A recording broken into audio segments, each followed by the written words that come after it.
বিসমিল্লাহির রহমানির রহিম। আসসালামু আলাইকুম। আমার প্রিয় ছাত্রছাত্রীবৃন্দ, সবাই কেমন আছো? আশা করি আল্লাহর রহমতে সবাই ভালো আছো। আমি আবার তোমাদের সামনে এসে হাজির হলাম।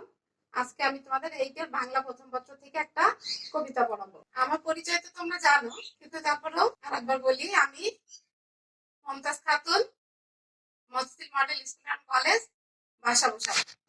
আজকে আমি তোমাদের পড়াবো বাংলা প্রথম পত্রের কবিতা পাছে লোকে কিছু বলে, লিখেছেন কামিনী রায়। এই কবিতাটা পাঠ করার আগে আমরা শিখন ফল সম্পর্কে একটু জেনে নেই। সবাই একটু বোর্ডের দিকে খেয়াল করো, খাতা কলম হাতে নাও, নিয়ে তোমরা শিখন ফলটা লিখে ফেলবা, কারণ এটা প্রয়োগ উচ্চতর চিন্তন দক্ষতার জন্য খুবই প্রয়োজনীয়। এই পাঠ শেষে শিক্ষার্থীরা শিখন ফল লিখে নাও সবাই। অন্যের সমালোচনার ভয়ে ভীত না হয়ে উদ্যমী হওয়ার শিক্ষায় অনুপ্রাণিত হবে। মানব জীবনে উন্নয়নের প্রতিবন্ধকতা সম্পর্কে বর্ণনা করতে পারবে।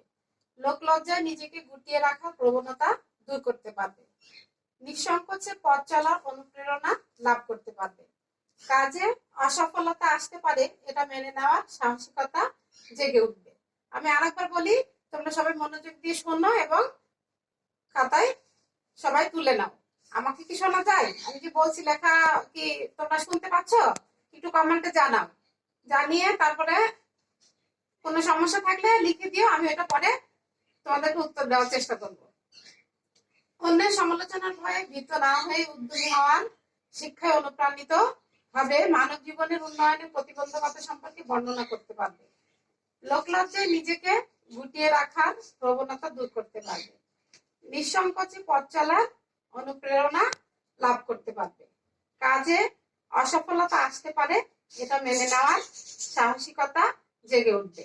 তাহলে আমরা শিখন ফল থেকে পাছে লোকে কিছু বলে শিখন ফল থেকে যেগুলো শিখলাম, এগুলো আমাদের অনেক কাজে লাগবে। এগুলো সবাই মুখস্থ করে ফেলবা। এরপরের অংশে যাই, আমরা কিছু তথ্য জানবো। এটা আমাদের জ্ঞানমূলক প্রশ্নের জন্য খুবই ইম্পর্টেন্ট। সৃজনশীল জ্ঞানমূলকেও আসে, আবার বহু নির্বাচনী প্রশ্নের মধ্যেও কবি পরিচিতি আসে। এই জন্য এটা তোমাদের অবশ্যই শিখতে হবে। তোমরা এটা সবাই বাসায় নৈবিত্তিক করে ফেলবা। বলছে এখানে কবি কামিনী রায়ের জন্ম 12 অক্টোবর 1864 সালে, উনি বরিশালে জন্মগ্রহণ করেন। কলকাতা বেতুন কলেজ থেকে 1886 সালে বিএ পাশ করেন এবং ওই বেতুন কলেজে অধ্যাপনায় নিযুক্ত হন। তার কবিতায় রবি ঠাকুরের প্রভাব স্পষ্ট লক্ষ্য করা যায়। তার লেখা ছোটদের জন্য কবিতা সংগ্রহের নাম হচ্ছে গুঞ্জন। তিনি ছোটদের জন্য একটা কবিতা লিখেছিলেন, ওটার নাম হচ্ছে গুঞ্জন। কলকাতা বিশ্ববিদ্যালয় থেকে তাকে জগত্তারিণী স্বর্ণপদকে ভূষিত করা হয়। 1933 সালের 27 সেপ্টেম্বর তার মৃত্যু হয়। তাহলে আমি আরেকবার বলি কবি পরিচিতিটা। জন্ম 12 অক্টোবর 1864 সাল, বরিশালে উনি জন্মগ্রহণ করেন। কলকাতা বেতুন কলেজ থেকে 1886 সালে বিএ পাশ করেন এবং ওই বেতুন কলেজে অধ্যাপনায় নিযুক্ত হন। তার কবিতার মধ্যে আমরা কার প্রভাব লক্ষ্য করি? রবি ঠাকুরের, রবীন্দ্রনাথ ঠাকুরের প্রভাব আমরা লক্ষ্য করি। ছোটদের জন্য একটা কবিতা সংগ্রহের নাম তার, সেটা হচ্ছে গুঞ্জন। কলকাতা বিশ্ববিদ্যালয় থেকে তাকে জগত্তারিণী পদকে ভূষিত করা হয় এবং উনি মৃত্যুবরণ করেছেন 1933 সালে 27 সেপ্টেম্বর তার মৃত্যু হয়। তোমরা কবি পরিচিতি থেকে নৈবিত্তিক গুলো সবাই SW করে ফেলবে। এটা আমাদের জ্ঞানমূলক প্রশ্নের জন্য ভেরি ভেরি ইম্পর্টেন্ট। তাহলে এর পরের অংশে যাই। আমরা এখন একটা আবৃত্তি শুনবো। আমরা তো আবৃত্তি শুনি না, ক্লাসে ওইভাবে করা হয় না। আবৃত্তি শুনবো আমরা এখন। সবাই আবৃত্তির দিকে মনোযোগী হন। কাজ সদা ভয় সদা লাজ, সংশয়ে সংকল্প সদা তলে, আছে লোকে কিছু বলে, আড়ালে আড়ালে থাকি, নীরবে আপনা ঢাকি, সম্মুখে চরণ নাহি চলে, আছে লোকে কিছু বলে। হৃদয়ে বুদ্বুদ মতো উঠে চিন্তা শুভ্র কত, মিশে যায় হৃদয়ের তলে, পাছে লোকে কিছু বলে। নদে প্রাণ জবে আঁখি, সযতনে শুকায় রাখি, নির্মল নয়নের জলে, পাছে লোকে কিছু বলে। একটি স্নেহের কথা প্রশমিতে পারে ব্যথা, চলে যায় উপেক্ষার ছলে, পাছে লোকে কিছু বলে।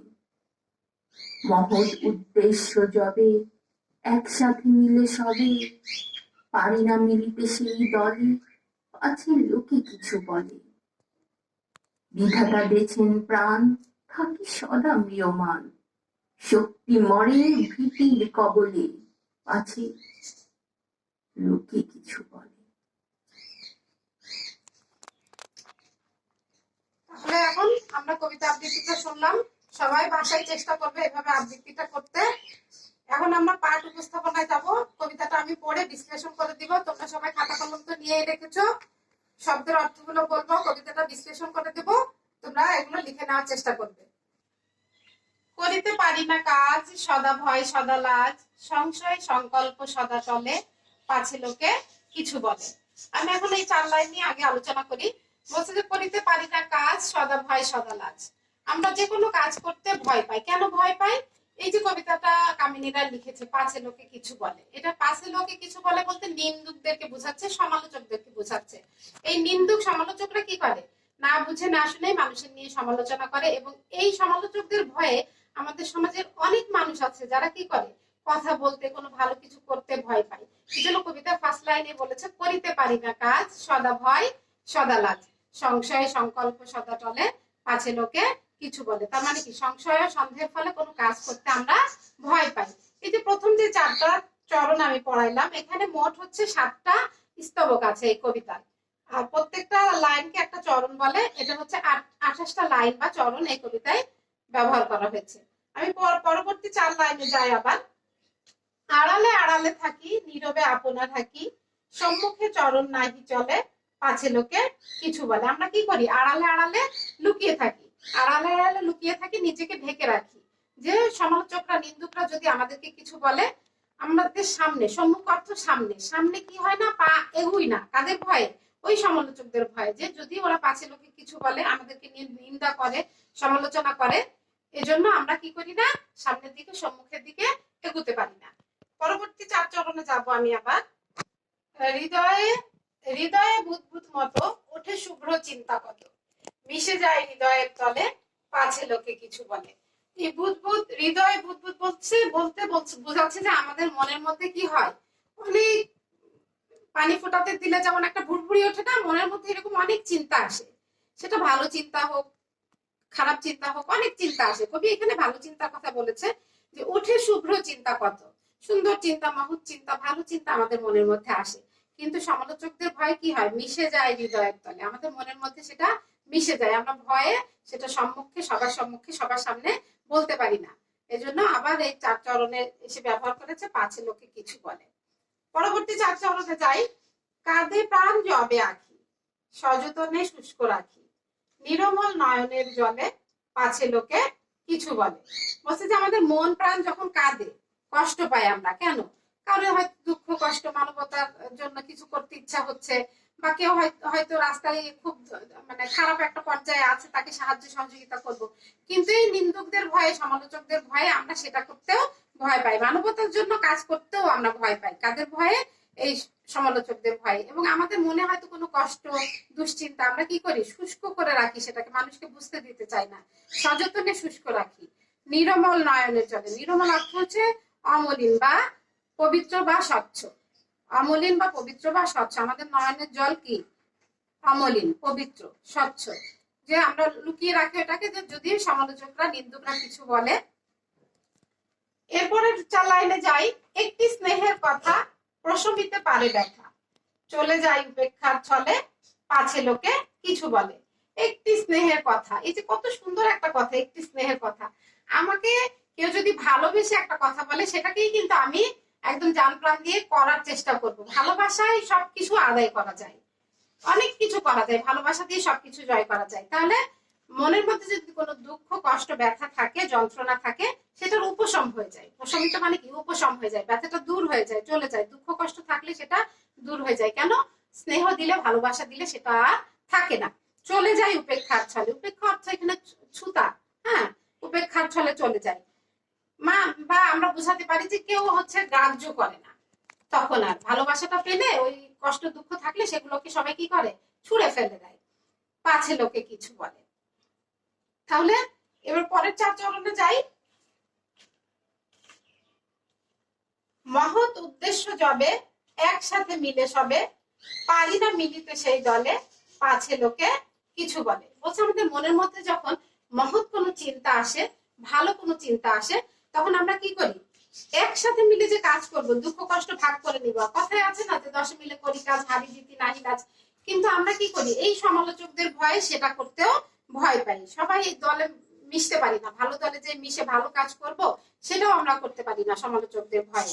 কেন? আমরা ভাবি যে না, যদি কিছু বলে, আমাদের স্থান কাল পাত্র সবকিছু ভেদে অনেক কিছু চিন্তা ভাবনা করে কাজ করতে হয়। শুধু আমরা এই সমালোচকদের ভয়ে আমরা কাজগুলো ঠিক মতো করতে পারি না। পরবর্তী 4 চরণে যাই আমি। এই 4 চরণ দিয়ে কবিতাটা শেষ করেছেন কবি। বিধাতা দিছেন প্রাণ, থাকি সদা ম্রিয়মান, শক্তি মরে বিশেষ কবলে, পাছে লোকে কিছু বলে। তাহলে বিধাতা কি আমাদের প্রাণ দিয়েছে, আমাদের এই থাকি সদা ম্রিয়মান অর্থ হচ্ছে কি, কাতর থাকে, অনেক সময় কষ্টে থাকে, মনটা দুঃখ কষ্ট নিয়ে ভরা থাকে। কেন? শক্তি আমাদের ভীতির কবলে মরে যায়, আমাদের মনে যে শক্তি থাকে। কেন মরে যায়? ওই যে নিন্দুকরা, সমালোচকরা। আমাদের সমাজে কিছু মানুষ আছে এরকম, নিজে কোনো কাজ না পারলেও মানুষের সমালোচনা করায় তারা উস্তাদ, এই তোমার এই দোষ, তোমার ওই দোষ। এই ধরনের সমালোচনা থেকে আমাদেরকে দূরে থাকতে হবে। আমাদের প্রিয় শিক্ষার্থীরা, তোমাদের উদ্দেশ্যে আমি বলছি, কাউকে সরাসরি এরকম আমরা সমালোচনা করব না, কারণ এই সমালোচনার জন্যই দেখা যাবে তার বড় একটা ক্ষতি হয়ে যাবে। এই জন্য আমরা এই ধরনের কাজ থেকে বিরত থাকবো। শক্তি মরে ভীতির কবলে, তার মানে কি, সমালোচনার ভয়ে মানুষের মনের মধ্যে যে শক্তি থাকে সেটা মরে যায়, পাছে লোকে কিছু বলে। তাহলে কবিতাটা আমি বিশ্লেষণ করলাম, এখন আমি তোমাদের সঙ্গে শব্দার্থ নিয়ে একটু আলোচনা করবো। শব্দার্থে চলে যাই আমরা।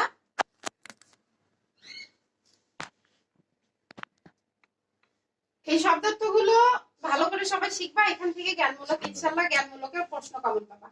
সদা অর্থ বলছে সবসময়, সংশয় হচ্ছে সন্দেহ বা দ্বিধা, সংকল্প হচ্ছে মনের দৃঢ় ইচ্ছা, সংশয় সংকল্প সদা টলে। এটা দেখো জ্ঞানমূলকের একটা যদি আমাদের অনুধাবনমূলক প্রশ্ন আসে, তাহলে কিন্তু আমরা এটা জ্ঞানমূলক উত্তর হিসেবে প্রথমে দিতে পারি। অনুধাবনের 2টা অংশ থাকে, একটা হচ্ছে জ্ঞান আর একটা হচ্ছে অনুধাবন। আমাদের প্রথম অংশে যেটার উত্তর দিতে হয় সেটা হচ্ছে প্রশ্ন ধরে উত্তর দিতে হয়। এখানে বলছে সংশয়ে সংকল্প সদা টলে, তার মানে কি, মনের দৃঢ় ইচ্ছা পূরণ করার যে বাধা তৈরি হয় সেটার কথা বলছে জ্ঞানমূলকে।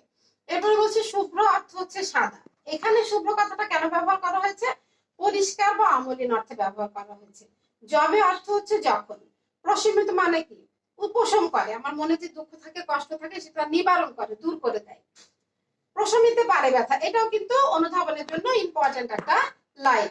যন্ত্রণার উপশম ঘটাতে পারে, আমাদের যে দুঃখ কষ্ট থাকে সেটা যে দূর করে দেয় সেই কথাটাই এখানে বলা হচ্ছে। এরপরে বলছে উপেক্ষা। উপেক্ষা হচ্ছে গ্রাহ্য না করা, আমরা কি করি, অবহেলা করি, গুরুত্ব দেই না। এগুলো ঠিক না, আমাদেরকে অবহেলা করা যাবে না, গুরুত্ব দিতে হবে। ছল হচ্ছে ছুতা বা ওজন, আর ম্রিয়মান অর্থ হচ্ছে কাতর বা বিষাদগ্রস্ত। আমি মোটামুটি কবিতা বোঝানোর সময় তোমাদের অর্থগুলো বলে দিয়েছি, তারপরে এখানে দিয়েছি তোমাদের সুবিধার্থে, এখান থেকে তোমরা একটু এগুলো কালেকশন করে এসডব্লিউ করবা। এটা হচ্ছে বহু নির্বাচনের এসডব্লিউ, জ্ঞানমূলক প্রশ্নের জন্য এগুলো ইম্পর্টেন্ট। তাহলে এর পরের অংশে যাই আমি এখন একটু। এই পাছে লোকে কিছু বলে কবিতা মূল বিষয় বস্তুটা খুব সুন্দর করে এখানে তুলে ধরেছি, এটা নিয়ে একটু আলোচনা করব। তোমরা এটা অবশ্যই, যদি কেউ না দেখে থাকো, পরবর্তীতে এটা দেখে সবাই এই লেখাগুলো তুলে নিবা, এবং এটা তুমি প্রয়োগ, উচ্চারণ, চিন্তন, দক্ষতার জন্য তোমার এতটা কাজে লাগবে, তুমি পরীক্ষা দিতে গেলে তখন বুঝতে পারবা। আমি একটু পরে তোমাদেরকে শোনাই। বলছে জন্ম থেকে মানুষ স্বতন্ত্র বৈশিষ্ট্যের অধিকারী, ভয় ও লজ্জা এই 2টি বৈশিষ্ট্য যেন তার স্বভাবজাত ভূষণ। আমি কবিতার মধ্যেই কিন্তু আগে বুঝিয়েছি যে আমরা যে কোনো কিছুতেই খুব ভয় পাই, লজ্জা পাই, যে আমি এই কাজটা করব যদি কেউ কিছু বলে। এই জন্য বলছে ভয় ও লজ্জা নেই এমন মানুষ পৃথিবীতে বিরল। সবারই ভয় থাকে, ভিতরে লজ্জা থাকে। তাছাড়া সৃষ্টি সেরা জীব হিসেবে মানুষের আত্মসমালোচনা বোধ অন্য প্রাণীর থেকে অনেক বেশি। আমি যেমন একটু এইটা পড়ানোর আগে একটু বলিনি, আমাদের প্রিন্সিপাল ম্যাডাম যখন আমাদের অনলাইনে ক্লাস নেওয়ার জন্য মেসেজ দিচ্ছে যে সরকার থেকে আপনাদেরকে অনুরোধ করছে আপনাদের অনলাইনে ক্লাস নিতে হবে, তো আমরা তো মনে করো অনেক আগের মানুষ, আমরা অনলাইনের ব্যাপারটা এত বুঝি না। তো আমি ভাবতেছি কিভাবে ক্লাস নিব, কি করব, কেমন হবে, বাচ্চারা কিভাবে নিবে। প্রথম দিন যখন ক্লাস নিয়েছি তখন দেখেছি যে কিছু আমার ছাত্রছাত্রীরা, আমার প্রিয় ছাত্রছাত্রীরা এখানে অনেক মন্তব্য করেছে, কিছু ভালো মন্তব্য দিয়েছে, কিছু খারাপ মন্তব্য দিয়েছে। তো আমি চিন্তা করলাম যে ওরা আমার বাচ্চা, ওরা খারাপ কথাও লিখবে, ওরা ভালো কথাও লিখবে। আমি যদি এটা ধরে বসে থেকে না পড়াই, তাহলে তো ওদের যে পরীক্ষা সামনে, ওদের জেএসসি পরীক্ষা দিতে হবে বা এসএসসি পরীক্ষা দিতে হবে, যদি ওদেরকে আমি সহযোগিতা না করি তাহলে তো ওদের জন্য সমস্যা। এই জন্য আমি ওগুলা কি করেছি, উপেক্ষা করেছি, একদম আমি ওগুলা মনেই রাখিনি। আমি আজকে বলে দিব আমার ছেলে মেয়েদেরকে যে তোমরা সুন্দর করে সবাই ক্লাসগুলো দেখবা, টিচারদের সম্পর্কে এই ধরনের মন্তব্য করবে না, কারণ অনেকেই কিন্তু টিভির ক্যামেরার সামনে অভ্যস্ত না বাবা মা। এই জন্য তোমরা এই ধরনের কিছু বললে টিচারদের একটু মন খারাপ হতে পারে, সবাই আগ্রহ নিয়ে এই কাজটা করবে না। এই জন্য তোমরা এটা থেকে বিরত থাকবা। আমি জানি আমাদের ছেলে মেয়েরা অনেক ভালো, কেউ এই ধরনের খারাপ মন্তব্য আর করবে না। তাহলে পড়াই যায়, এই কথার প্রেক্ষাপটে আসলো, এই জন্য আমি এখানে গেলাম। বলছে যে আত্মসম্মান বোধ মানুষের হচ্ছে সবচেয়ে বেশি অন্যান্য প্রাণী থেকে। মানুষ দু এক বেলা অনাহারে থাকতে পারে, না খেয়ে থাকতে পারে, কিন্তু কেউ যদি তাকে নিয়ে কথা শোনায়, হাসি তামাশা করে, সমালোচনা করে, তাহলে কিন্তু সে খুব কষ্ট পায়। কিছু মানুষের আত্মসম্মান বোধ এতটাই প্রবল যে আত্মহত্যা দিতেও তারা কুণ্ঠাবোধ করে না। অনেক সময় দেখা যায় যে নিজের অনেক বড় ক্ষতি করে ফেলে এই সমালোচনার কারণে, যদিও এ কাজ গুরুতর অন্যায়, নিকৃষ্ট ও অপূরণীয় ভুল। কারণ একবার যদি আমি আমার নিজের বড় কোনো ক্ষতি করে ফেলি, সেটা তো আর পূরণ করা কারোর জন্য সম্ভব না। আমরা এই ধরনের কাজ থেকে বিরত থাকবো। মানুষ সমালোচনা করবে, কিছু মানুষের জন্মই হয়েছে মানুষকে সমালোচনা করার জন্য। আমরা ওইদিকে কান দেব না। আমরা যদি ভয় পাই, লজ্জা পাই, তাহলে আমরা সামনের দিকে এগিয়ে যেতে পারবো না। এই জন্য কিন্তু কামিনী রায় এই কবিতাটা আমাদের জন্য রচনা করেছে, যেন আমরা সবকিছুকে তুচ্ছ করে সামনে এগিয়ে যেতে পারি। তাহলে পরের অংশে যাই। আবার ইতিহাস পাঠ করলে আমরা এসব ঘটনা নজির দেখতে পাই। আমাদের মধ্যে অনেক মানুষ রয়েছেন যারা অন্যের সমালোচনাকে ভয় পায়। কে কি বলবে, কে কি ভাববে, এটা নিয়েই তটস্থ থাকে। মানুষ ভয় পায় যে কে কি বলবে, এটা করব। আমি তো অনলাইনে আসতে চাচ্ছিলাম না, তোমাদেরকে বললাম। আমি পরে আমি তোমাদের কথা চিন্তা করেই আমি অনলাইনে আসলাম, যেহেতু আমি শিক্ষকতাকে পেশা হিসেবে নিয়েছি। যদি আমি তোমাদের সাহায্য না করি, এটা আমার তো আল্লাহর কাছেও জবাব দিতে হবে। সেই কারণে আমি এসেছি। এখন আমি এগুলাকে আর ভয় পাই না, সমালোচনাকে ভয় পাই না, কে কি বললো এটাকেও আমি ভয় পাই না। আমি আমার মতো করে চেষ্টা করব আমার বাচ্চাদের জন্য, বাকি আল্লাহর ইচ্ছা। এরপরে বলছে যে কে কি বলবে, কে কি ভাববে, এটা নিয়ে সবাই কি করে, তটস্থ থাকে। তাদের হাজারো সংকল্প ব্যর্থ হয়, হৃদয়ের শুভ্র চিন্তাগুলো অন্ধকারে হারিয়ে যায়। মনের মধ্যে ভালো কোনো সৎ চিন্তা আসলে কি হয়, এই সমালোচকদের ভয়ে, নিন্দুকদের ভয়ে সেগুলো হারিয়ে যায়। তারা নিজেকে আড়াল করতে করতে, এমন করতে করতে তৎপর থাকে, মানুষের মাঝখান অবস্থান কিংবা নিজেকে প্রকাশ করতে অনিচ্ছা প্রকাশ করে। তার মানে কি, অনেকেই কিন্তু আমাদের এই অনলাইনে ক্লাসে অনেকেই কিন্তু ভয় পাচ্ছে, আসতে চাচ্ছে না, ভাবছে যে যাবো, কি হবে, কিভাবে বলবো, কে কিভাবে নিবে। ইনশাল্লাহ আমি আজকে আহ্বান করবো আমার সহকর্মীরা সবাই আসবে। মানুষের মাঝখানে অবস্থান কিংবা নিজেকে প্রকাশ করতে অনিচ্ছা পোষণ করে। দেখা যায় সবাই যখন দলবদ্ধভাবে কিছু করার চেষ্টা করছে, তখন সেখানে সে অনুপস্থিত থাকে, কারণ ওই যে লজ্জা, নিন্দুকরা যদি কিছু বলে, এই জন্য সে তখন সেখানে অনুপস্থিত থাকে। নিজের মনের কষ্ট কিংবা চোখের অশ্রু শুকিয়েই ক্ষান্ত হয়ে যায়, কারো কাছে প্রকাশ করতে ভীত ও লজ্জিত হয়। আবার দেখো, আমি পড়াতে পড়াতে তোমাদের সঙ্গে আলোচনা করেছি যে আমাদের সমাজে কিছু সমালোচক রয়েছে, যে তার অবস্থান কোথায় এই সমাজে, সে কি করছে সমাজের জন্য, মানুষের জন্য, এটা কিন্তু সে চিন্তা করে না। শুধু মানুষের সমালোচনা করবে, এটাই হচ্ছে তার কাজ। সে কথাই কিন্তু এখানে বলছে। দেখো যে আমার সমাজে কিছু লোক রয়েছে যারা পারি আর না পারি, বুঝি আর না বুঝি, অন্যের কাজের ব্যাপারে বিরূপ মন্তব্য করতে সিদ্ধহস্ত। সবসময় প্রস্তুত থাকে তারা অন্যকে কিভাবে সমালোচনা করবে। অনেক ক্ষেত্রে দেখা যায় যার সম্পর্কে মন্তব্য করা হয় তার চেয়েও উক্ত ব্যক্তি নিম্ন পর্যায়ে অবস্থান করছে, যে কাজ করছে তার চেয়ে সে আরো নিম্ন পর্যায়ে আছে, কিন্তু তারপরেও তাকে নিয়ে সমালোচনা করছে। তবে হ্যাঁ, সমালোচনার ভালো মন্দ দুটি দিকই রয়েছে। সমালোচনার যেমন ভালো দিক আছে, তেমন মন্দ দিকও আছে। আমরা কি করব, ভালো দিকটার কথা চিন্তা করব। আর আমাকে যদি সমালোচনা করে মন্দ দিকটা না ধরিয়ে দেয়, তাহলে আমি আমার সংশোধন করব কিভাবে। এই জন্য আমি মনে করি যারা সমালোচনা করে তাদেরও ধন্যবাদ দেওয়া উচিত, কারণ আমার সমস্যা আমি বুঝবো কিভাবে, তারা সমালোচনা করলেই না আমার সমস্যা আমি বুঝবো। এই জন্য বলছে যে অন্তরায় দ্বারায় সবার মনোবল এক নয়। বলছে যে আমরা যারা মানুষ, আমাদের সবার মনোবল এক হয় না। যাদের আর্থিক দুর্বলতা রয়েছে, তার মানে কি, অনেকের মন খুব দুর্বল, একটুতেই দেখবো কান্না করে বা কোনো কিছুতে ভেঙে পড়ে, তারা অন্যের সমালোচনায় বা তিক্ত কথায় ভীত হয়, লজ্জাবোধ করে। তারা মনে মনে খুবই কষ্ট পায়, পাছে লোকে কিছু বলে, এই দুশ্চিন্তা আমাদের অনেকের মধ্যে বিরাজ করে। তাহলে এখন এই যে এত কথা বললাম বিষয়বস্তু নিয়ে, আমাদের কি করা উচিত? দেখো, এই যে সমালোচকরা আমাদের সমালোচনা করে, নিন্দা করে, এখন আমরা মানুষ হিসেবে আমাদের কি করা উচিত? আমাদের উচিত মানুষের প্রতিটি সৎকর্ম, সৎ উদ্যোগের মূল্যায়ন করা, তাকে উৎসাহ প্রদান করা, প্রশংসা করা, যাতে তার মনের জোর বাড়ে। হ্যাঁ, আমরা সবাইকে প্রশংসা করব, কারোর নিন্দা করব না। কারোর যদি কোনো ভুল ত্রুটি, দোষ ত্রুটি দেখি, সেটা কাছে দেখি ওই যে স্নেহের কথা দিয়ে তাকে তার দুর্বলতাটা, ভুলটা দূর করার চেষ্টা করব। তবে কে কি বললো, মন্তব্য করলো, সমালোচনা করলো, সেদিকে কর্ণপাত না করে নিজ উদ্যমে আপন শক্তিতে বলীয়ান হয়ে এগিয়ে যেতে হবে। যেখানে ব্যর্থতা আসবে সেখান থেকে পুনরায় পথ চলতে হবে। তার মানে কি, আমি হেরে গেলাম, আমি আজকে জিততে পারলাম না, আমি এই খেলায় হেরে গেলাম, আমি আর খেলতে পারবো না, এরকম মানসিকতা আনা যাবে না। আমার এই পরীক্ষার রেজাল্ট খারাপ হলো, আমি আর ভালো করতে পারবো না, এটা মন থেকে দূর করে ফেলতে হবে। একবার খারাপ হলে মনকে আরো কি করতে হবে, শক্ত করতে হবে এবং সামনের দিকে এগিয়ে যেতে হবে, পুনরায় পথ চলতে হবে। মানুষের কল্যাণে কাজ করতে হলে ভয় ভীতি সংকোচ দূর করতে হবে। ভালো কোনো কাজে দ্বিধাগ্রস্ত হলে চলবে না। একবার না করলে শতবার চেষ্টা করতে হবে। দৃঢ় সংকল্প না থাকলে সমালোচনার সাগর অতিক্রম করে লক্ষ্যে পৌঁছানো যায় না। বুদ্ধিমানরা কর্মঠ হয়, কর্মের সফলতা প্রদর্শন করে জগতের বুকে কীর্তিমান হয়। নিন্দুকদের ভয় না পেয়ে আসুন রবীন্দ্রনাথের মতো বলি, নিন্দুকেরে বাসি আমি সবার চেয়ে ভালো, যুগ জন্মের বন্ধু আমার আধার ঘরের আলো। রবীন্দ্রনাথের এই কথাটা খুব সুন্দর।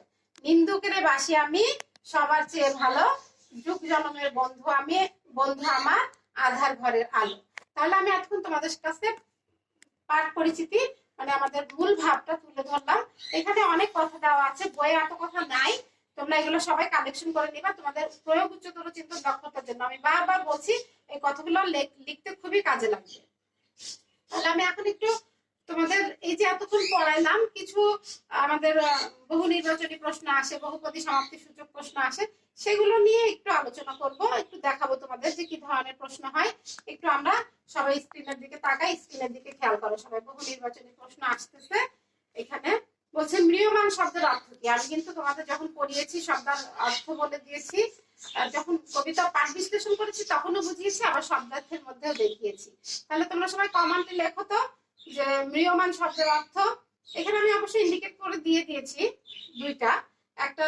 দুইটার উত্তর, বাকিগুলো দেইনি। ম্রিয়মাণ বলছে যে কাকে। এরপরে দেখো একটা এখানে উদ্দীপক দিয়েছে, বলছে যে নাহিয়ান যুব মহিলাদের নিয়ে হাঁস মুরগির খামার করার পরিকল্পনা করে। তার ভাবনা এতে প্রচুর টাকা আসবে এবং যুব মহিলারা স্বনির্ভর হবে।